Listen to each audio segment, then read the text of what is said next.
చంద్రబాబు మర్యాదపూర్వకంగా మాజీ ముఖ్యమంత్రి అయినటువంటి జగన్ని ఆహ్వానిద్దామని నిన్నటి నుంచి చాలా ట్రై చేస్తున్నాడు. ఆయన పర్సనల్గా పిలవాలి, ఎందుకంటే మన రాష్ట్రానికి ఒక ముఖ్యమంత్రిగా పనిచేసిన వ్యక్తి కాబట్టి ఆ ప్రోటోకాల్ సేమ్ ముఖ్యమంత్రి పిలిస్తేనే బాగుంటుంది, హుందాతనంగా ఉంటుందని.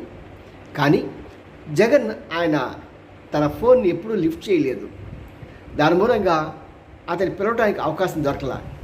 తర్వాత అతని పార్టీ సభ్యుల్ని, వాళ్ళ ఎమ్మెల్యేలను కూడా ఆహ్వానించడానికి వాళ్ళు ఇన్విటేషన్స్ పంపించారు. కానీ వాళ్ళు ఎవరు కూడా దాన్ని తీసుకున్నట్టు దాఖలాలు లేవు.